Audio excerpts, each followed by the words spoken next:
வணக்கம் நண்பர்களே, மற்றொரு கலந்துரையாடலில் இணைந்து கொள்கின்றோம். இன்றும் வழமை போன்று தாயக விடயங்கள் பற்றின ஒரு கலந்துரையாடலாக இது அமைகின்றது. குறிப்பாக இலங்கையினுடைய ஆட்சி மாற்றம் ஏற்பட்டு கிட்டத்தட்ட வருகின்ற செப்டம்பர் 21ஆம் தேதியுடன் ஓராண்டுகள் பூர்த்தி அடைகின்றது. இந்த காலகட்டத்தில் ஜனாதிபதி அனுராவினுடைய அலை, அவரை ஜனாதிபதியாக்கிய அந்த அலை என்ன விஷயங்களை சாதித்திருக்கின்றது, என்ன விஷயங்களை சாதிக்க தவறு இருக்கின்றது. அண்மையில் ஜனாதிபதி அனுரா தன்னுடைய ஒரு ஆண்டு பூர்த்தியை யாழ் மாவட்டத்தில் இருந்து ஆரம்பித்திருக்கின்றார். இது தொடர்பாக உங்களோடு உரையாடுவதற்காக இணைந்து கொள்கின்றார் உங்களுக்கு மிகவும் அறிமுகமான சமூக அரசியல் செயற்பாட்டாளர், சிந்தனையாளர் பி சிவலிங்கம் அவர்கள். வணக்கம். வணக்கம் ஜெயபாலன். வணக்கம் தேசம் திரை நேயர்களே. என்னடா தொடர், இதுல ஜனாதிபதி அனுராவினுடைய ஆட்சி ஓராண்டுகளை பூர்த்தியாகிக் கொண்டிருக்கின்றது. இந்த ஆட்சி சில வாரங்களுக்கு அல்லது சில மாதங்களுக்குத்தான் நிலைக்கும், ஆட்சி கவிழ்க்கப்படும் என்றெல்லாம் எதிர்ப்பு கூறல்கள் நிறையவே முன்வைக்கப்பட்டது. ஆனால் ஆட்சி இன்றைக்கும் ஸ்தீர்ணமாக அமைந்திருக்கின்றது. ஆனால் அரசியல் பொருளாதார விடயங்களில் இந்த ஸ்திரத்தன்மை இருப்பதாக நீங்கள் உணர்றீங்களா? மிக முக்கியமான தருணத்தில் இந்த கலந்துரையாடல் இடம்பெறுகிறது. நாங்கள் இதை மிகவும் ஆழமாகவும் வித்தியாசமாகவும் அணுகுவது அவசியம். முதலாவது, இந்த அரசாங்கம் இலங்கையின் அரசியல் வரலாற்றில், அதாவது குறிப்பாக இலங்கையின் கடந்த 75 ஆண்டுகளுக்கு மேலான அரசியல் வரலாற்றில் 2 கட்சி ஆட்சி முறைதான் மிக அதிக காலம் நாட்டின் எதிர்காலத்தை தீர்மானித்து வந்தது. ஆனால் 2024ஆம் ஆண்டு ஒரு பாரிய வரலாற்று மாற்றம் 3வது ஒரு கட்சியினுடைய தலையீட்டின் மூலமாக மாற்றம் பெற்றிருக்கிறது. எனவே பல விதங்களிலையும் இந்த இன்றைய தேசிய மக்கள் சக்தி அரசாங்கத்தினுடைய ஆட்சி காலத்தை நாங்கள் மிகவும் வித்தியாசமாகவே பார்க்க வேண்டும்.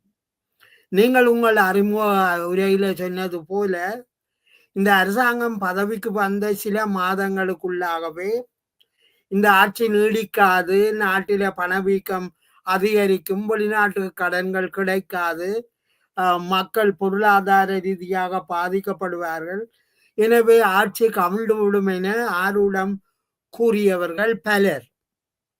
ஆனால் நீங்கள் குறிப்பிட்டது போலவே இந்த ஒரு வருடங்களாக இந்த அரசாங்கம் ஒரு பலமான ஒரு அரசாங்கமாகவும், இதுல முக்கியமான சில அடையாளங்களை நான் குறிப்பிடுவது அவசியம்.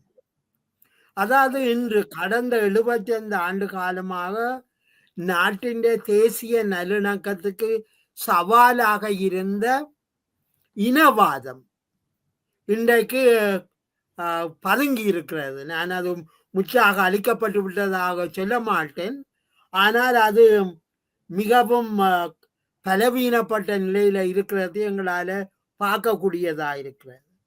உதாரணமாக, இனவாதத்தை இன்றைய காலகட்டங்களில் கமன் பில, விமல் வீரவன்ச போன்றோர் இனவாதத்தை முக்கியமாக இந்த பிற்காலங்களில சொல்லி வந்தவர்கள். இப்பொழுது இனவாதத்தை பேசியதற்காக தன் மீது சட்டம் பாயலாம் என கருதி கமன் பில இப்ப வெளிநாட்டுக்கு ஓடி இருக்கிறார். அந்த அளவுக்கு இனவாதிகள் வந்து மிகவும் பாய்ந்து போயிருக்கிறேன். இந்த ஆட்சியுடைய மிகப்பெரிய வெற்றி இதென்று நினைக்கிறீங்க, நீங்கள் கருதுறீங்களா? நிச்சயமாக. அதாவது முதல்ல நாட்டில ஜனநாயகத்தையும் மக்களுடைய நம்பிக்கையும் வெல்ல வேணுமா இருந்தால் ஊழலையும் இந்த இனவாதத்தையும் தோற்கடிக்க வேணும். அந்த அடிப்படையில இந்த அரசாங்கம் வந்த முதலாவது ஆண்டு காலத்துக்குள்ளாகவே நாட்டில ஒரு பாரிய மாற்றம் ஒன்றை நாங்கள் பார்க்கக்கூடியதாக இருக்கிறது. நீங்கள் எதிர்பார்ப்பது போல பொருளாதார ரீதியாக உலகம் முழுவதுமே பாரிய பிரச்சனைகள் இருக்கிற இந்த சூழல்ல இலங்கை இதில் இருந்து தப்பி பிழைக்கும் என நாங்கள் எதிர்பார்க்க முடியாது. ஆனாலும் நான் இதை தமிழ் பிரதேசத்தில் இருந்து துவங்கினால் அது பொருத்தமாக இருக்கும். ஏனென்றால் கடந்த 75 ஆண்டுகள்ல வடக்கு கிழக்கு பிரதேசம் திட்டமிட்டே கைவிடப்பட்டிருந்தது. அதனுடைய பொருளாதார அபிவிருத்திகள் கைவிடப்பட்டிருந்தது. ஆனால் இந்த தேசிய மக்கள் சக்தி அரசாங்கம் வந்த பிறகு கடந்த காலங்களில் அரைகுறையாக செய்யப்பட்டிருந்த மயிலட்டி மீன்பிடி துறைமுகம் இப்பொழுது 3வது கட்ட அபிவிருத்தி வேலைகள் ஆரம்பிக்கப்பட்டிருக்குது. அது மட்டுமல்ல, கடவுச்சீட்டு வழங்குவதற்கான காரியாலயம் இப்பொழுது வடபகுதியில் திறக்கப்பட்டிருக்கிறது. யாழ்ப்பாண நூலகத்துக்கு கோடிக்கணக்கான பணம் ஒதுக்கியதோடு இப்போது லைப்ரரி, அதாவது மின்னியல் வடிவத்திலான நூலகம் ஒன்று இப்பொழுது ஜனாதிபதி சென்ற போது திறக்கப்பட்டிருக்கிறது. சர்வதேச கிரிக்கெட் விளையாட்டு மைதானத்துக்கான அடிக்கல் நாட்டப்பட்டிருக்கிறது. புது குடியிருப்பில் தென்னம் கன்றுகள் நடுவதற்கான கிட்டத்தட்ட பல 50,000த்துக்கு மேற்பட்ட ஏக்கர் காணிகள்ல தென்னை மரங்கள் நாட்டுவதற்கான ஏற்பாடுகள் செய்யப்பட்டிருக்கின்றன. ஒரு முக்கோண திட்டம் ஒன்று உருவாக்கப்பட்டிருக்கு. அதுல தென்னங்கன்றுகள் நிச்சயமாக அது ஒரு ஒரு தென்னம் தோப்பு, ஒரு தோட்டம் ஒன்று உருவாக்கப்பட்டிருக்கிறது. இதெல்லாம் அது மட்டுமல்ல, வட்டு வாய்க்காலுக்கான புதிய பாலம் கட்டப்படுகிறது. இதெல்லாம் நாங்கள் இதில் என்ன அவதானிக்கணும்டா, இந்த மாதிரியான வேலையெல்லாம் பொதுவாக அரசாங்கம் தன்னுடைய கடைசி காலத்துல கொண்டு போய் கல்நாட்டுற விழாவை செய்யும். ஏனென்றால் நாங்கள் செய்ய போறோம்னா அந்த மக்களுக்கு காட்டும். ஆனால் இது அரசாங்கம் வந்த 1வது ஆண்டிலேயே இந்த வேலைகள் ஆரம்பிச்சிருக்கிறது என்று சொன்னா உண்மையில மக்களின் வாக்குக்காக அல்ல இது நடக்கிறது, தேசிய அளவிலான அபிவிருத்தி. ஏனென்றால் கடந்த காலங்களில் எங்களுடைய அரசியல்வாதிகள் காணிகளை விடுவிச்ச போது, இராணுவ முகாம்களை விடுவிச்ச போது அவர்கள் தேர்தல் வருவது அதுக்காகத்தான் என்று சொன்னார்கள். இப்பொழுது எந்த தேர்தலுக்காக இது ஏன் செய்ய வேணும்? நாங்கள் இதை செய்கிறார்களோ இல்லையோ, செய்கிறார்கள் என்றது வல முக்கியம். ஏன்னா இதுவரை அது செய்யப்பட இல்லை தானே. நிச்சயமாக. அது மட்டுமல்ல, ஒரு அரசாங்கம் பதவிக்கு வந்து தனது 1வது ஆண்டு காலத்துக்குள்ளேயே வடக்கு கிழக்கு அபிவிருத்தியில இவ்வளவு கருதனை காட்டுதென்றால் நாட்டிலே ஒரு பாரிய அரசியல் மாற்றத்துக்கான அடித்தளம் ஒன்று போடப்படுகிறதுன்றதான் நாங்கள் கவனிக்க. இதுல இன்னொரு கவனத்தையும் எடுக்கணும். இந்த அரசாங்கம் அடுத்த 5 வருஷத்துக்கு பிறகு பதவியில இருந்து இழந்துட்டு என்று வச்சு கொள்ளுவோம். அப்படி இருந்தாலும் அந்த தமிழ் மக்களினுடைய அபிவிருத்தி, தமிழ் பிரதேசங்களுடைய அபிவிருத்தி ஒரு கட்டத்துக்கு மேல வந்துவிடும். அதுக்கு பிறகு வார அரசாங்கம் அதனை தொடர்ந்து நடத்த வேணுமே தவிர அதை கீழே கொண்டு போக முடியாது. இன்றைக்கு தமிழ் அரசியல்வாதிகள் அரசாங்கம் அது செய்யல இது செய்யல என்று சொன்னதும், காணிகளை பறிக்குது என்று சொன்ன ஆக்களையும் இப்ப காணல. ஏனென்றால் அவையால் அந்த அரசியல்ல தான் கடந்த காலங்கள்ல வாழ்ந்திருக்கிறேன். இல்ல அவ இப்ப சொல்லி அனுரா வந்து ஜனாதிபதி அனுரா வந்து செம்மணிக்கு வரையில்லை என்று ஒரு பாரிய குறைபாட்டை கஜேந்திரகுமாரும் வச்சுக்கிறார். அதாவது இப்ப தமிழ் தேசியத்துக்குள்ள குதித்தவர்கள் பெரும்பாலும் அதை ஒரு பெரிய குற்றச்சாட்டாக வைக்கின்றார்கள். அதை பற்றி அறிஞ்சளவில் இப்ப என்ன நடக்குதுன்னா, அவர் ஏன் அங்க போகலையென்றா இப்பொழுது சர்வதேச விசாரணைக்கான வேலைகள் நடந்து கொண்டிருக்கிற இந்த நேரத்துல ஜனாதிபதி போய் அதை அரசியலாக்கி அவர் ஏதோ குழப்பி போட்டார் என்கின்ற ஒரு சூழல் ஏற்படக்கூடாதுன்றதுக்காகத்தான் அவர் அங்க போகையில் என்ற விளக்கம் இப்பொழுது கொடுக்கப்பட்டிருக்கிறது.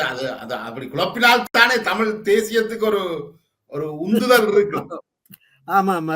இதுல நாங்கள் பார்க்க வேண்டியது என்னென்ற, இந்த அரசாங்கத்துக்கு வக்காலத்து வாங்குறதா இல்ல, நாட்டின் அரசியல் எவ்வாறு படிப்படியான மாற்றத்துக்குள்ள போகுது, இது தமிழ் மக்களுடைய எதிர்காலத்துக்கும் நாட்டின் ஒட்டுமொத்தமான எதிர்காலத்துக்கும் ஒரு சாதகமான புறச்சூழலை தருகிறதா இல்லையான்றதான் எங்களுக்கு முன்னால உள்ள முக்கியமான கேள்வி.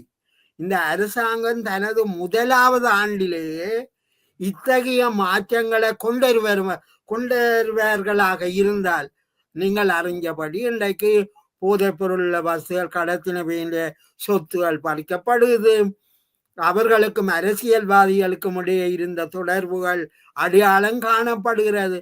இவ்வாறு பல மாற்றங்கள் ஏற்பட்டு வருகிற இந்த சூழல்ல நாங்கள் இதை ஒரு எதிர்கால நலன், எதிர்காலத்தில தேசிய நல்லிணத்துக்கான அடித்தளங்கள் எவ்வாறு போகிறது என்பதைத்தான் நாங்கள் பார்க்கணும். இதுல இந்த ஜனாதிபதியினுடைய இந்த ஓராண்டு காலத்துல தமிழ் தரப்பை பொறுத்த வரைக்கும் இதுவரைக்கும் சொல்லப்பட்டு வந்தது எந்தவித மாற்றமுமே நடக்கல. முதல் இருந்த அரசாங்கங்கள் எப்படி இருந்ததோ அப்படித்தான் இருக்கின்றார்கள். இங்கே ஒரு மாற்றம் இல்லை, தலைவர் தான் மாறி இருக்கிறார், ஜனாதிபதி தான் மாறி இருக்கிறார் என்ற குற்றச்சாட்டுகள், மேலிருந்த வாரியான குற்றச்சாட்டுகள் தொடர்ச்சியாக வந்து கொண்டிருக்குது. அதற்கு நீங்கள் என்ன சொல்ல விரும்புகிறீர்கள்? இந்த அரசியல் 75 வருஷங்களாக சொல்லப்பட்டிருக்குது. உதாரணத்துக்கு ஜனாதிபதி இந்த இராணுவ முகாம்களை இல்லாம செய்கிற ஒரு முயற்சிக்கு அவர் சொல்றார், நாங்கள் எதிர்காலத்தில நாட்டிலே ஒரு போர் வரும் என்ற அனுமானிப்பில செயற்படையில, போர் வராது என்ற ஒரு தீர்மானத்தோட தான் நாங்கள் எங்களை முடிவுகளை எடுக்கிறோம். ஆனபடியாதான் நாங்கள் இராணுவ முகாம்களை அகற்றுகிறோம் என்று அவர் சொல்றார்.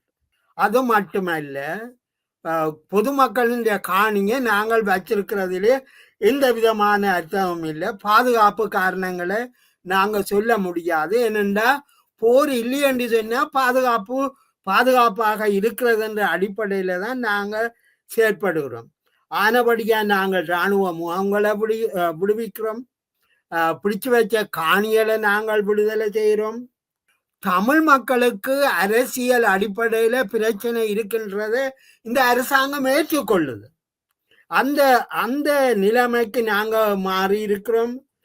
சமீபத்தில வடக்குக்கு விஜயம் செய்த ஜனாதிபதி சொல்றார், நாட்டில வாழுகின்ற சகல மக்களுக்கும் மொழி உரிமை இருக்கு, காணி வச்சிருக்கிற உரிமை இருக்குது, தங்களோட கலாச்சாரத்தை பாதுகாக்கிற உரிமை இருக்குது, காணாமல் போனவை எங்கன்றத அரசாங்கத்தை கேட்கிற உரிமை அவைகளுக்கு இருக்கின்ற. என்னுடைய கேள்வி என்னன்னா, இந்த மாதிரியாக ஒரு நாட்டின் தலைவர் கடந்த 75 ஆண்டுகள்ல ஏதாவது இந்த மாதிரி பேசி இருக்கிறாரோ? அதுவும் பதவிக்கு வந்த முதலாவது ஆண்டிலேயே நாட்டில இனிமேல் போருக்கான வாய்ப்பே இல்லை என்று சொல்ற அளவுக்கு ஒரு நாட்டின் ஜனாதிபதி போகிற நேரத்தில் எதிர்கட்சியை சேர்ந்த நமல் ராஜபக்ச சொல்றார், நீங்கள் காணிகளை விடுகிறது, இராணுவ முகாம்களை மூடுறது நாட்டின் பாதுகாப்புக்கு ஆபத்தா இருக்க போகுது. அப்ப யார் இந்த இந்த நாட்டின் பாதுகாப்பு தமிழ் மக்கள் மத்தியில, தமிழ் மக்களுடைய பிரதேசத்தில இராணுவத்தை வச்சிருக்கணும் என்று சொல்லி, இந்த இனவாத சக்தியெல்லாம் வச்சிருக்கணும் என்று சொல்லி, தமிழ் அரசியலும் தன்னுடைய கடந்த கால இனவாத அரசியல்ல இருந்து இன்னும் தன்னை விடுவிக்கல. இதுக்கான முக்கியமான நினைக்கிறேன் என்றால், இன்றைக்கு கூடுதலாக அண்மை காலத்துல கூடுதலான இனவாத கருத்துக்களை பரப்புறதுல தமிழ் தேசிய அரசியல் தலைவர்கள் முன்னணி வாய்க்கிறார்களோ என்று என்ன தோன்றுது. நிச்சயமாக இதை நாங்கள் தமிழ் மக்கள்ல உள்ள நியாய புத்தி படைச்ச மக்கள் எங்கெந்தி எதிர்காலத்தை இப்படியே நாங்கள் வெறும் கோஷங்களோட எங்களோட வாழ்க்கையை திளைக்க போறோமோ இல்லை என்றால் ஐக்கிய இலங்கைக்குள்ள, உதாரணமாக வடக்கு கிழக்கின்ற மொத்த தேசிய உற்பத்தி வந்து 4%. இந்த அப்ப இந்த வடக்கு கிழக்கின் அபிவிருத்திக்கு எங்க இருந்து காசு வருது? வடக்கு கிழக்குக்கு வெளியில இருந்துதான் மக்களுடைய வரிப்பணத்தில வருது. அப்படி என்றால் நாங்கள் இது எந்த மாதிரி புரிஞ்சு கொள்றது? அப்படின்னா ஐக்கிய இலங்கைக்குள்ள நாங்க வாழ்ந்தால் ஐக்கிய இலங்கைக்குள்ள தான் தேசிய இன பிரச்சனைக்கான தீர்வுகளை அடைஞ்சால்தான் தமிழ் பிரதேசங்களின் அபிவிருத்தியும் ஏற்படும். இப்போ உதாரணத்துக்கு இன்றைய அரசாங்கம் வந்து தொழிற்பேட்டைகளை ஆரம்பிக்குது, வடக்கு கிழக்கில் தொழிற்பேட்டைகளை ஆரம்பிக்குது. அது மாதிரி உல்லாச பயணத்துறைக்கான வேலைகளும் ஆரம்பிக்கப்படுது. அதுல ஒன்றுதான் இந்த பாஸ்போர்ட் ஆஃபீஸ், அதெல்லாம் வருது. இனி தென்னை மர உற்பத்தியை அவர்கள் செய்கிறார்கள். அது மட்டுமில்லை, இந்த நீர் முகாமைத்துவம் நீங்கள் சில காலமாக கிளிநொச்சியில பார்த்திருப்பீங்க. இந்த நீர் முகாமைத்துவம் சம்பந்தமாகவும் அரசாங்கம் தன்னுடைய கவனத்தை செலுத்தி இருக்கிறது. இனி இன்னொரு முக்கியமான அம்சம், பலர் எதிர்பார்த்தார்கள் அரசாங்கம் இந்தியாவோட மோத போகிறது என்று. ஆனால் ஜனாதிபதி கச்சதீவு இலங்கைக்குரியது என்பதை தெளிவாக சொல்லி இருக்கிறார். இல்ல அந்த விஜயம் வந்து உண்மையிலேயே ஒரு தேவையற்ற விஜயமா அல்லது ஒரு அனுராவும் ஒரு ஸ்டண்ட் பொலிட்டிக்ஸ் ஒன்றுக்காகத்தான் போயிருக்கிறார்? அப்படியான ஒரு கருத்து இருந்தாலும் நான் என்னுடைய அவதானத்தில தமிழ்நாட்டில இப்பொழுது ஒரு முக்கிய அரசியல் சக்தியாக விஜய் அவர்களுடைய கட்சி வந்து கொண்டிருக்கிறது. விஜய் சமீபத்தில் நடைபெற்ற மாநாடு ஒன்றில் கச்சதீவை இந்தியா மறுபடியும் உரிமை கோர வேண்டும் என்று சொல்லி இருக்கிறது. அப்ப இந்த இலங்கை அரசாங்கம் இது பற்றி தன்னுடைய நிலைப்பாட்டை தெளிவா சொல்றது அதனுடைய கடமை தானே. ஆனபடியினால ஜனாதிபதி கச்சதீவுக்கு போறது, அங்க இலங்கையினுடைய இறைமை அதிகாரத்தை உறுதி செய்கிறது எந்த விதத்திலும் தவறானதாக இருக்க முடியாது தானே. தவறு இல்ல, அந்த முடிவுல தவறு இல்லை, அது ஸ்டண்ட் பொலிட்டிக்ஸா இருந்தாலும் தவறு இல்லை. ஆனால் கச்சதீவை இந்தியா ஒருபோதும் திருப்பி எடுக்காதுன்றதும், அப்படி எடுத்தால் இந்தியாவுக்கு அது பாரிய நஷ்டம் என்றதும் விளங்கு என்றதை புரிந்து கொள்ளாத ஒரு செக்ஷன் தமிழ்நாட்டில் இருக்கு. இன்னும் இதுதான் இது தமிழ்நாட்டில உள்ள சில பொப்புலிஸ்டும் தங்களுடைய கடந்த கால சினிமா அடையாளங்களை வச்சு அரசியல் செய்கிறது. அது அவர்களுடைய பிரச்சனையாக வச்சு கொண்டால் தமிழ் பிரதேசங்களையும் சிலர் நினைக்கிறார்கள் இலங்கைக்கும் இந்தியாவுக்கும் கச்சதீவு ஒரு பிரச்சனையாக மாறலாமல். ஆனால் மிகவும் தெளிவாகவே இந்திய அரசாங்கமும் சொல்லி இருக்குது கச்சதீவு கொடுத்தாச்சு, அதுவும் அந்த வரலாறு முடிஞ்சுது என்று. அப்ப இது அரசியல் ஆக்குறது யார் என்றால் இந்தியாவில இருக்கிற சில தமிழ்நாட்டு அரசியல்வாதிகளும் இலங்கையில தேசியவாதத்தை பேசிக்கொண்டு தமிழ் அரசியலை குழப்பி கொண்டிருக்கிறவர்களுக்கும் இது கொஞ்ச காலத்துக்கு அரசியல் நடத்துறதுக்கு ஒரு அவல் மாதிரி இருக்கலாம். ஆனால் தமிழ் மக்களுடைய அரசியல் எதிர்காலம் படிப்படியாகவே மாற்றம் அடைஞ்சு செல்றதை நீங்க பார்க்கலாம். இதுல என்னென்றால் இந்த அரசியல் நான் ஒரு 6 வாரங்கள் இலங்கையிலையும் இருந்திருந்தேன். அந்த காலகட்டத்தை பொறுத்த வரைக்கும் வடக்கு கிழக்கு தெற்கு நாட்டினுடைய அனைத்து பகுதிகளுக்கும் யாரும் சுதந்திரமாக நடமாடக்கூடிய ஒரு சூழல் இருந்தது. மக்கள் யாரும் அச்சத்தோட இருக்கையில் என்றது மிக முக்கியமானது. நாட்டின் எந்த பகுதியிலையும் மக்கள் ஒரு அச்சத்தோட காணப்படையில்லை. தமிழ் சிங்கள வேறுபாடு இன்றி ஒரு பழகிறதும் இன உறவாடல்களையும் நாங்கள் பார்த்திருக்கிறோம். ஆனா இந்த தமிழ் பகுதிகளில் குறிப்பாக வடமாகாணத்துல வந்து இந்த மண் களவுகள், கசிப்பு, மரம் வெட்டுறது இவ்வாறான சட்ட விரோத செயற்பாடுகள் வந்து எவ்வித கட்டுப்பாடும் இல்லாமல் நடக்குது. ஆனா வடக்குல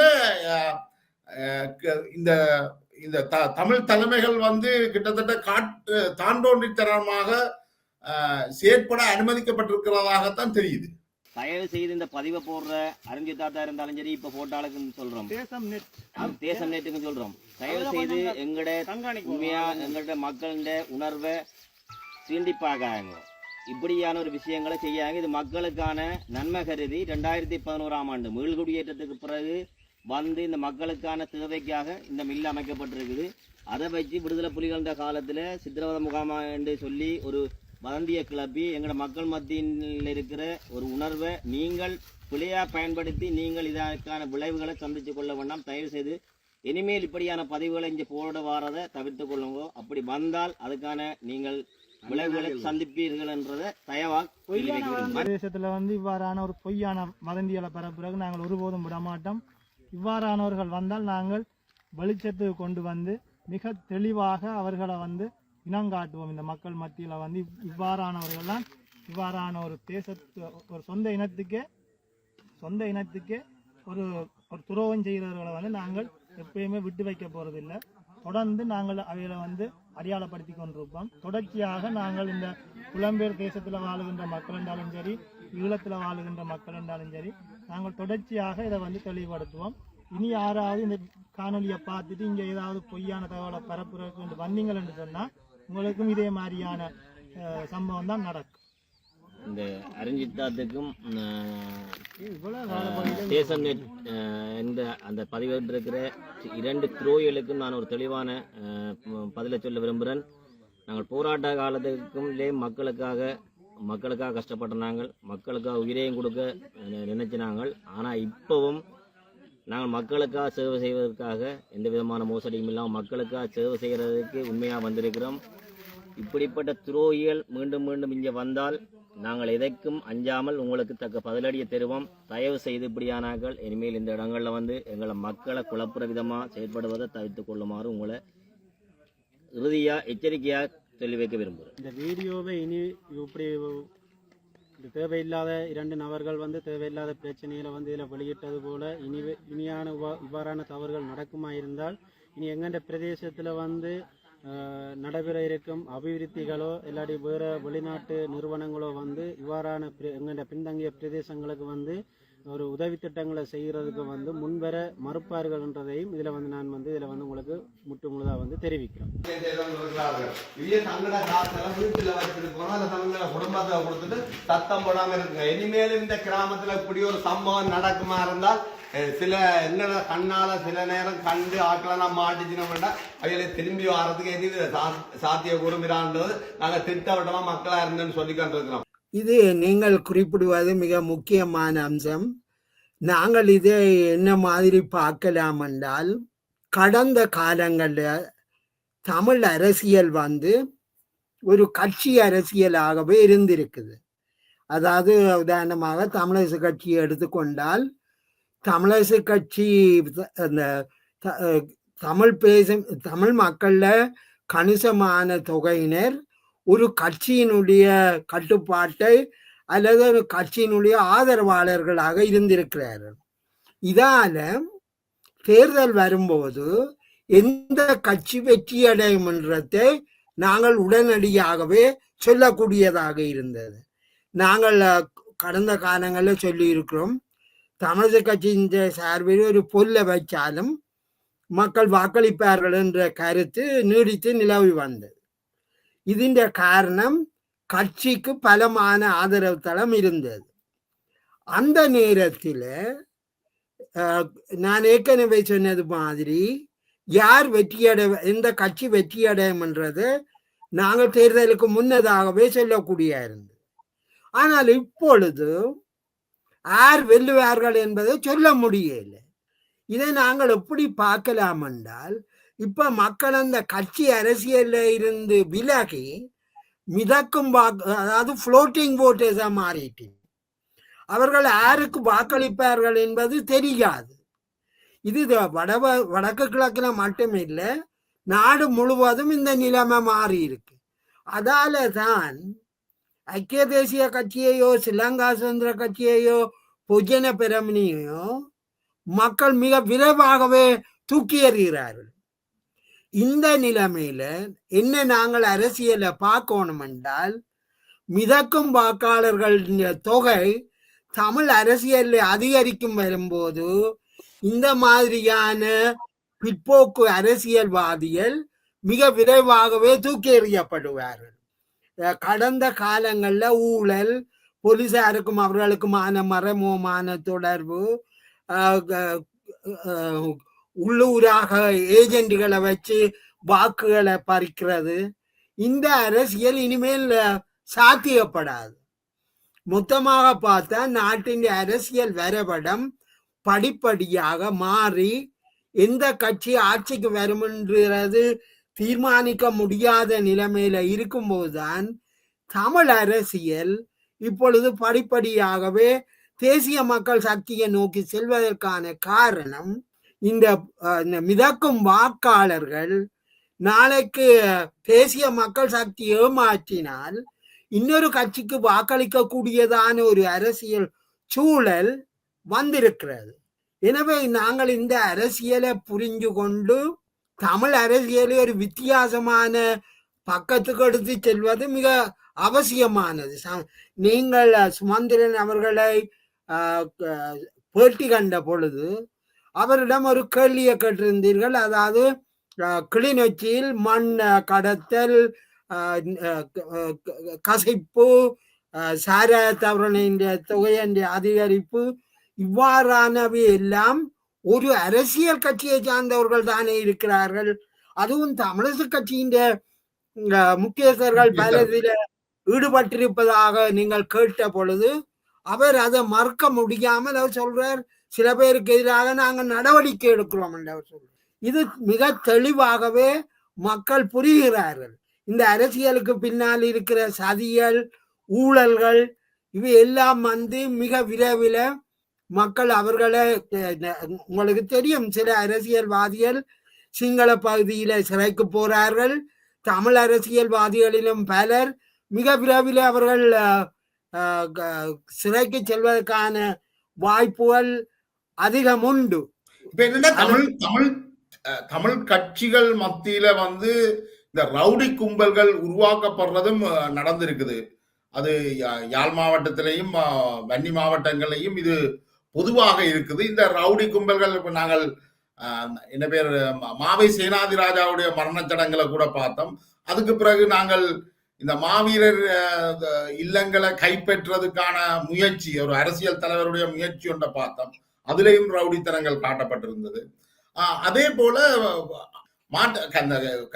தங்களுடைய கருத்துக்களை சந்திக்க, தங்களுக்கு எதிராக கருத்துக்கள் வைப்பவர்கள் மீது கொலை மிரட்டல்கள், நீங்கள் புதைக்கப்படுவீர்கள், உங்களுக்கு இறுதி எச்சரிக்கை விடுகிறோம், தேசம் நெட்டுக்கு எதிராக கூட இவ்வாறான பல மிரட்டல்கள் சமூக வலைத்தளங்கள்ல கூட விடப்பட்டிருக்குது. அப்ப கிட்டத்தட்ட இந்த அரசியல்ல பிரதேச சபை உறுப்பினர்கள், மாந்தை கிழக்கு பிரதேச சபை உப தவிசாளர், அதனுடைய பிரதேச சபை உறுப்பினர்கள், அவர்களோடு சேர்ந்த சில அரசியல் கட்சிகளின் அடியாட்கள் போன்றவர்கள் கூடி இவ்வாறான மிரட்டல்களை பொது வழியிலேயே வைக்கின்றார்கள். அவ்வளவுக்கு இவர்களுக்கு இந்த நாட்டை வடக்கின்ற நிலைமை ஒரு காட்டு தர்பாராகி வருகுதா என்ற ஒரு எண்ணம் வருகுது. நீங்கள் குறிப்பிட்டது சரி. இது உங்களுக்கு தெரியும், கடந்த காலங்கள்ல பாதாள உலக கொசினர் ஆளுந்தரப்புக்கு இவ்வளவு கொடுமையான, அதாவது அரசியல் ஆதரவுகளை கொடுத்து லைசன்ஸுகளை பெற்றது, கொலை குற்றங்கள்ல இருந்து தப்பினது எல்லாம் சிங்கள பகுதிகளில் நடந்து இப்பொழுது அவர்கள் ஓடி ஒழிக்கிறார்கள். இந்த நிலைமை தமிழ் அரசியல்ல வரப்போறன்றது தெளிவாக தெரிகிறது. அதாவது நாங்கள் காலத்துக்காக பொறுத்திருக்கிறோமே தவிர இவர்கள் எந்த விதத்திலையும் தப்பி ஓட முடியாது. இதற்கான பல்வேறு நடவடிக்கைகள் மிகவும் கவனமாகவே எடுக்கப்பட்டு வருகின்றன. அதாவது தேசிய அளவில சுத்தம் செய்கிறதாக அரசாங்கம் ஒரு முடிவுக்கு வந்துட்டு, தமிழ் அரசியலையும் அந்த சுத்தம் செய்ய வேண்டிய அவசியம் இருக்குது. ஆனபடியினால நாங்கள் இதுல நீங்கள் சொன்னது போல தென்னிலங்கையில பாதாள குழுக்கள் இருக்கிறது போல வடக்கு கிழக்கிலையும் இந்த பாதாள குழுக்கள் இப்பொழுது சுதந்திரமாக இயங்கக்கூடிய இருக்குது. ஆனால் இவர்கள் மிக விரைவில் அவர்கள் சிறை கம்பிகளை எண்ண வேண்டி வரும் என்றது தெளிவாகவே எங்களால் புரிஞ்சு கொள்ள முடிகிறது. இப்ப இந்த அனுராவினுடைய தலைமையிலான ஆண்டு பூர்த்தியில நாங்கள் பொருளாதார ரீதியாக உலகம் முழுக்க நீங்கள் சொன்ன மாதிரி பின்னடைவில் இருந்தாலும் சில நாடுகள் இந்த பொருளாதார கஷ்டத்தை தாங்குற அளவுக்கு சக்தியை கொண்டிருந்தன. ஆனால் நாங்கள் அடுத்த ஆண்டுல இருந்து இந்த IMF-னுடைய வட்டியை கடன் வாங்கினதற்கான அந்த வட்டியை செலுத்த ஆரம்பிக்க வேண்டும். அப்படியான ஒரு சூழல்ல இலங்கையுடைய பொருளாதாரம் அதை தாங்கிக் கொள்ளும் என்று நினைக்கிறீங்களா? அது தாங்கிக் கொள்ளக்கூடிய சக்தி அதுக்கு இருக்கா? மிக முக்கியமான கேள்வி. 2028ஆம் ஆண்டு நீங்கள் குறிப்பிட்டது போல வட்டி முதல் கடன்களுக்கான வட்டி முதல கட்ட வேண்டிய ஒரு காலம் வரப்போகிறது. நாடு மிக மோசமான பொருளாதார நெருக்கடிக்குள்ள தள்ளப்பட போகிறது. நாடு ஏற்கனவே வங்குரோத்தின் நிலைமையில இருந்ததில இருந்து இப்பொழுது அரசாங்கம் தன்னுடைய ஏற்றுமதிகளை வெவ்வேறு நாடுகளுக்கு, அதாவது வளமையாக ஏற்றுமதி செய்கிற நாடுகளை விடுத்து வெவ்வேறு நாடுகளுக்கு ஏற்றுமதிகளை அதிகரிப்பதற்கான முயற்சியில ஈடுபட்டிருக்கிறது. அது குறிப்பாக வியட்நாம், மலேசியா, இந்தோனேஷியா, சீனா போன்ற நாடுகளுக்கு படிப்படியாகவே இலங்கை தன்னுடைய ஏற்றுமதிகளை அதிகரிக்க போகிறது. நீங்க குறிப்பிட்டது போல மிக நெருக்கடியான காலகட்டம் வரப்போகிறது. அதே நேரத்தில் நாட்டில தேசிய நல்லிணக்கத்தை ஏற்படுத்தாவிட்டால் சமூகங்கள் சிதைந்து போறதுக்கான ஆபத்து உண்டு. ஆனபடியாத்தான் அரசாங்கம் தேசிய அளவில் உள்ள இந்த நல்லெண்ணத்தை பலப்படுத்தி நாட்டின் எதிர்காலம் தொடர்பாக சில முன்னேற்றமான நடவடிக்கைகளை மேற்கொள்ள இருக்கிறது. எனவே நாங்களும் புரிஞ்சு கொள்ள வேணும், நாடு மிக மோசமான பொருளாதார நெருக்கடிக்கு இருக்குது. அதே நேரத்தில் நாட்டின் செல்வத்தை சூறையாடிய சக்திகள் தாங்கள் எடுத்த அந்த களவெடுத்த சொத்துக்களை வெளிநாட்டு வங்கிகள்ல பதுக்கி வச்சிருக்கிறார்கள். உள்நாட்டில அவர்களுடைய சொத்துகள் பறிப்பதற்கான வாய்ப்புகள் இப்பொழுது ஏற்பட்டிருக்கிறது.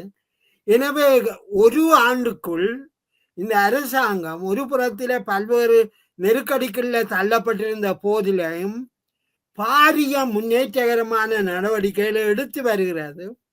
உண்மையாகவே நீங்கள் சொல்வது போல மிக மோசமான பொருளாதார நெருக்கடிக்குள்ள அரசாங்கம் போக போகிறது. இது அவர்கள் எப்படி கட்டுப்படுத்த போகிறார்கள் என்பது ஒரு முக்கியமான கேள்வி. ஆனால் நாட்டு மக்கள் புரிஞ்சு கொள்ள வேணும், வேறு வழி என்ன இருக்கிறது. அதை எல்லாரும் தங்கண்ட பெல்ட்டை நல்லா டைட்டாக்கி செலவுகளை குறைச்சு நாட்டின் பொருளாதார அபிவிருத்திக்கான முயற்சிகளில் அவர்கள் ஈடுபட்டு நாட்டை ஒரு குறிப்பிட்ட நிலைமைக்கு உயர்த்துறதுக்கு அந்த அரசாங்கத்துக்கு உதவ வேணும். அரசாங்கத்தில் உள்ளவர்கள் ஊழலை முற்றாக ஒழிப்பதற்கு தயாராக நிலையில் இந்த வாய்ப்பை பயன்படுத்தி நாட்டு மக்கள் தமக்கான எதிர்காலத்துக்கான அந்த ஆதரவை இந்த அரசாங்கத்துக்கு கொடுக்கணும். இதுன்ற கருத்து நாங்கள் அரசாங்கத்தை ஆதரிப்பவர்கள் அல்ல. ஆனால் இந்த சிக்கலான காலகட்டத்தில் நாட்டில இனவாதத்துக்கு எதிராகவும் ஜனநாயகத்தை பலப்படுத்தவும் தேசிய நல்லெண்ணத்தை பலப்படுத்தவும் இந்த அரசாங்கம் எடுக்கிற முயற்சிகளுக்கு அது தமிழ் மக்களை பொறுத்தவரையில் ஒரு நல்ல முயற்சி என்ற அடிப்படையில இதை ஆதரித்து நிற்கிறதன் மூலம்தான் நாங்கள் இன்றைக்கு இருக்கிற நிலையிலிருந்து சற்று உயர்ந்த நிலைக்கு போகக்கூடும். எந்த அரசாங்கம் வருதோ இல்லையோ நாங்கள் எங்களுடைய அந்த எங்களுக்கு மேலாக விதிக்கப்படுகின்ற தாக்குதல்களை நிறுத்துவதற்கான வாய்ப்பு இதுதான். இப்ப என்னன்னா இந்த ஒன்று பொருளாதார நெருக்கடி ஒரு பக்கம் இருக்கின்றது. அடுத்த அதே கட்டத்துல இலங்கை ஒரு சுற்றுலா பயணிகளை கவருகின்ற ஒரு நாடாகவும் இருக்கிறதால அது நாடாக இருக்கின்றது. அதே நேரம் அரசாங்கம் பல்வேறு இந்த இலங்கையில குற்றம் இழைத்தவர்களை பல்வேறு நாடுகள்ல இருந்தும் குறிப்பாக இந்த பாதாள குழு உறுப்பினர்கள் பலர் கொண்டு வரப்பட்டிருக்கிறார்கள். அது அது எல்லாவற்றிலுமே உண்மைதான். ஆனால் இருந்தாலும் மக்களுடைய பார்வையில அவர்கள் உடனடி பிரச்சனையாக கருதுறது ஒன்று இந்த வெளியேற்றம் என்றது ஒரு பெரிய சிக்கலாக இருக்கின்றது. இந்த வெளியேற்றம் அங்க இருந்த பொழுது மக்களோடு உரையாடிய பொழுது வைக்கின்ற பிரதான பிரச்சனை இந்த பொருட்களுடைய வெளியேற்றம். இது தொடர்பில் அரசாங்கம் ஒரு மாற்றத்தை ஏற்படுத்தக்கூடியதுக்கான வாய்ப்பு இருக்கிற மாதிரி தெரியல. நீங்கள் அதை எப்படி உணர்றீங்க? நீங்கள் குறிப்பிடுவதில் நான் பாதி உடன்படுறேன்.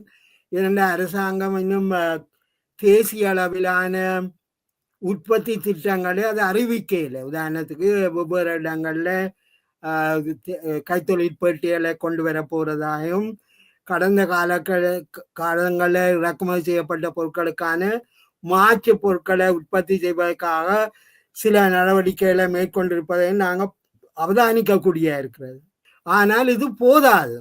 நாட்டின் வெளிநாட்டு இறக்குமதிக்கான வெளிநாட்டு செலவணி பற்றாக்குறையால தான் வெளிநாட்டில இருந்து மூல பொருட்களை இறக்குமதி செய்வதற்கான வாய்ப்புகள் குறைவாக இருக்குது. அரசாங்கம் அதால தான் விவசாயத்தில கவனத்தை கொண்டிருக்கிறது. நான் ஏற்கனவே குறிப்பிட்டது போல தென்னை உற்பத்தி அதுகளில் எல்லாம் அரசாங்கம் கூடிய கவனம் செலுத்தி இருக்கிறது. இந்த அரசாங்கம் பதவிக்கு ஒரு வருட காலம் என்ற அடிப்படையில நாங்கள் அடுத்த 4 வருடங்கள்ல இந்த அரசாங்கம் எவ்வாறான நடவடிக்கைகளை மேற்கொள்ள போகிறது என்பதை நாங்கள் பொறுத்திருந்துதான் பார்க்கணும். ஏனென்றால் ஒரு வருஷத்தில எந்த மாற்றத்தையும் செய்துவிட முடியாது. அந்த மந்திரக்கோல் அவர்களிடம் இல்லை. எனவே நாங்கள் இன்றைக்குள்ள சூழல்ல அரசாங்கத்தின் வீணான செலவினங்களை குறைச்சு ஊழலை இல்லாமல் செய்து தன்னிச்சையாக தங்களுடைய உற்பத்தியை சந்தைகளில் கொண்டு போய் அதற்கான விலையை பெற்றுக்கொள்ளக்கூடிய மாற்று ஏற்பாடுகள் படிப்படியாக ஏற்பட்டு வருகின்றன. எனவே இவற்றை கவனத்தில் கொண்டு பார்க்கல ஒரு அடிப்படை மாற்றத்துக்கான சில அறிகுறிகள் தென்படுகின்றன. எனவே நாங்கள் இந்த மாதிரியான மாற்றங்களை இல்லாம செய்யறதுக்கான வாய்ப்புகளை வழங்கக்கூடாது.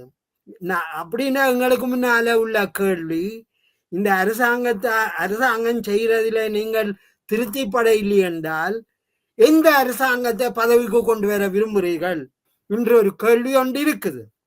இந்த அரசாங்கத்தின் கொள்கைகளை உங்களுக்கு திருப்தி இல்லை என்றால் நீங்கள் மாற்றிய அரசாங்கம் ஒன்று மக்களுக்கு சொல்லுங்கள். கடந்த 75 ஆண்டுகளாக நாட்டை இனவாதத்தாலையும் ஊழலாலையும் வங்குரோத்து நிலைக்கு தள்ளிய சக்திகளை மீண்டும் அதிகாரத்துக்கு கொண்டு வர விரும்புகிறீர்களா இல்லையான்றதை நாங்கள் அறியத்தானே வேணும். இந்த புள்ளியில தமிழ் தேசிய தலைமைகள் எங்க நிற்கும் என்று நீங்க கருதுறீங்க? தமிழ் தேசிய தலைமைகள் மக்களால நிராகரிக்கப்பட போயினும் நீங்கள் இப்பொழுது கவனிச்சீங்க என்றால் பலர் உதிரிகளாகி அடையாளமா இல்லாமல் போய் கூட்டு சேர்ந்துதான் தங்களுடைய அடையாளங்களை காட்டினோம். இதுல நீங்கள் இந்த தமிழ் அரசியல்ல கூட்டு அணி சேர்க்கிற சக்திகளை பார்த்தீங்க என்றால் தமிழ் மக்கள்ல மிகவும் நிராகரிக்கப்பட்ட சக்திகள், உதிரிகளான சக்திகள், வெறும் பேரை தவிர மக்கள் மத்தியில கட்சி கிளைகள் இல்லை, ஆதரவு தளங்கள் இல்லை. எனவே இந்த சக்திகள் தமிழ் மக்களுடைய எதிர்காலத்தை தீர்மானிக்கிற சக்திகளாக இனிமேல் இருக்க முடியாது. அவர்களிடம் தெளிவான வேலை திட்டம் இல்லை. வெறுமனே தமிழ் குறுந்தேசியவாதத்தை மட்டும் வச்சுக்கொண்டு அரசியலை நடத்தலாம் என்கின்ற கனவு இனி பலிக்காது. எனவே தமிழ் மக்கள் முதல்ல தீர்மானிக்க வேணும், இந்த நாட்டில ஜனநாயகம் பலப்படுத்த வேணும், இனவாதம் இல்லாமல் செய்ய வேணும், தேசிய நல்லிணக்கம் வர வேணும், சமாதானம் வர வேணும், நாட்டின் பொருளாதார உற்பத்தியை ஒட்டுமொத்த அளவில் வளர்ப்பதற்கான ஊக்கத்தில் நாங்களும் பங்கெடுக்கணும். நாங்கள் எல்லாம் அரசாங்கம் செய்யும் என்று பார்த்து கொண்டிருக்கிறார். ஆனால் எமக்கு தேவையானவற்றை அரசாங்கம் தருவதை அரசாங்கத்தை நாங்கள் அழுத்தணும். அரசாங்கம் கொடுத்த வாக்குறுதிகளை காப்பாற்ற வேண்டும் என்றதை நாங்கள் அழுத்தி கொண்டே இருக்கணும். அவர்கள் மாகாண சபைகளுக்கான தேர்தலை வைப்போம் என்று சொன்னார்கள். தேசிய நல்லிணக்கத்தை கொண்டுவருவோம் என்று சொன்னார்கள். இந்த புதகுலிகள் சம்பந்தமான விசாரணைகளுக்கு தமிழ் மக்களுக்கு நீதி கிடைக்கும் என்று சொன்னார்கள். நாங்கள் அதுகளை அரசாங்கத்தை வற்புறுத்தணும் நீங்கள் சொன்னீங்க. நீங்கள் அதை எங்களுக்கு அதை நிறைவேற்றணும் என்று நாங்கள் அரசாங்கத்தை அழுத்தி கூறணும். இப்ப என்னென்றால் இப்ப மாகாண சபை தேர்தல், அதாவது நாங்கள் 87ஆம் ஆண்டு கிடைத்த மாகாண சபையை அன்றைய காலகட்டத்தில் நிராகரித்து கிட்டத்தட்ட 150,000 உயிர்கள், 1,50,000க்கும் மேற்பட்ட உயிர்களை வீணாக பலி கொடுத்து திருப்பியும் 87ஆம் ஆண்டு கொண்டு வரப்பட்ட மாகாண சபை முறைமையை கேட்டுக்கொண்டிருக்கின்றோம். அதுல நிற்கின்றோம். இந்த இடைப்பட்ட காலத்தில் ஏற்பட்ட இந்த பாரிய இழப்புகள் வெறும் வீண் இழப்புகளாக போயிட்டு, அப்ப இந்த மாகாண சபையை இந்த அரசு, இந்த மாகாண சபைக்கான தேர்தலை இந்த அரசு நடத்தும் என்று நீங்கள் கருதுகிறீங்களா? இதுல 2 முக்கியமான அம்சங்கள் இருக்கிறது. இந்த அரசாங்கம் மாகாண சபைக்கான தேர்தல்களை நடத்துமா என்பது நிச்சயமாக அவர்கள் நடத்தத்தான் வேணும். 2026ஆம் ஆண்டில், அதாவது அடுத்த வருடம் அவர்கள் அதை நடத்தி ஆக வேணும். ஏனென்றால் 2026, அதாவது அடுத்த ஆண்டுக்கு பிறகு பல தேர்தல்களுக்கான பிரச்சனைகள் வந்துவிடும். பொது தேர்தல், ஜனாதிபதி தேர்தல் வந்துடும். ஆனபடியா அவர்கள் தேர்தல் காலத்தில் கொடுத்த வாக்குறுதியின்படி அடுத்த வருடம் மாகாண சபைகள் தேர்தலை நடத்தணும்.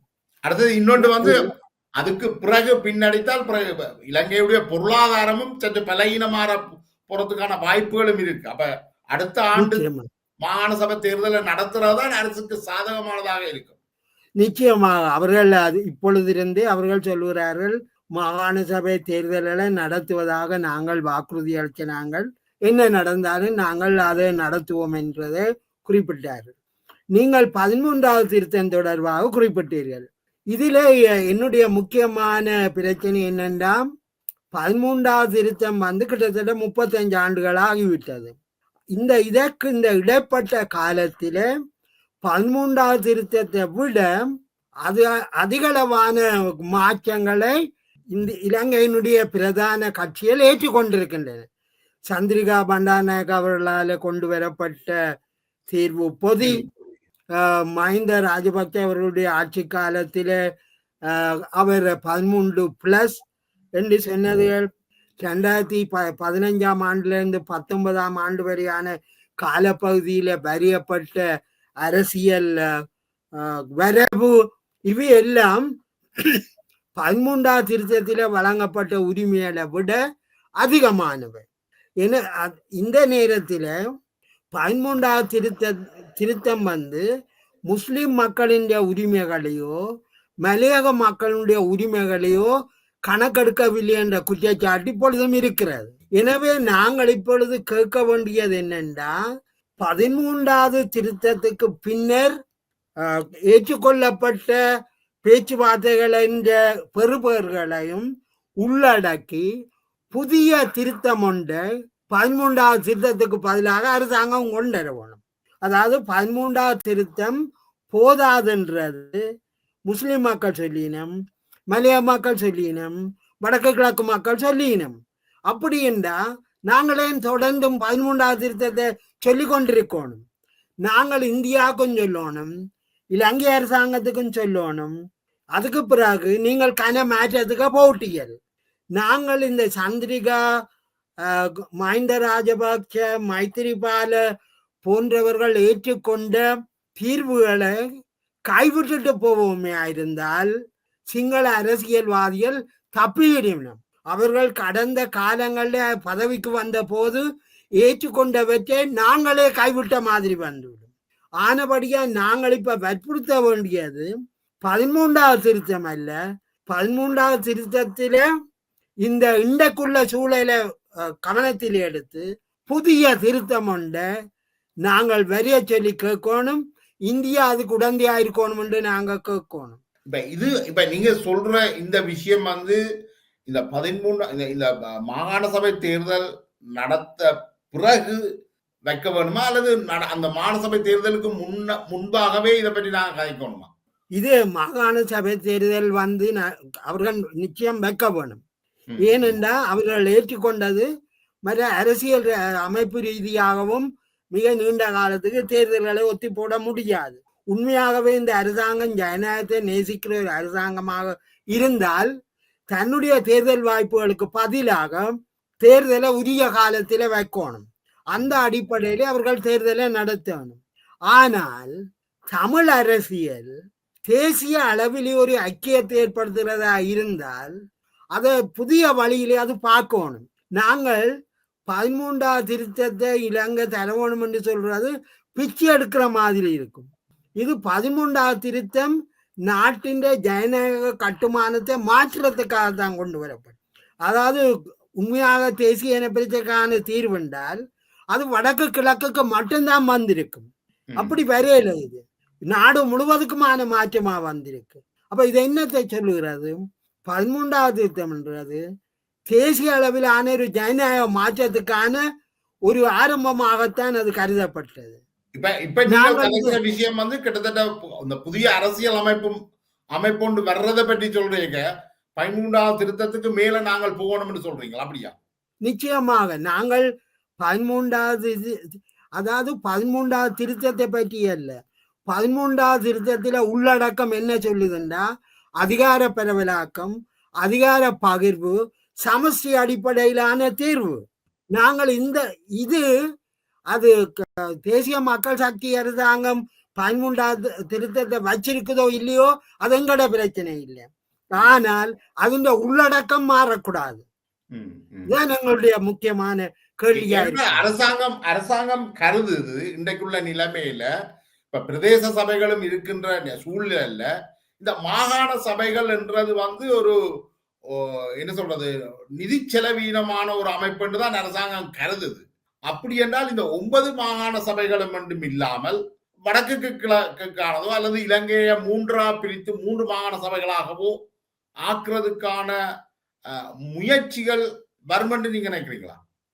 நான் நினைக்கிறேன் நீங்கள் சுமந்திரன் அவர்களோடு சுமந்திரன் வேறு சிலரோடு நடத்திய உரையாடலை அவதானிக்கும் போது அவர் நாட்டினை 5 பிரதேசங்களாக பிரிக்கிறதை பற்றியும் அவர் ஏற்றுக்கொள்ளுகிறார்.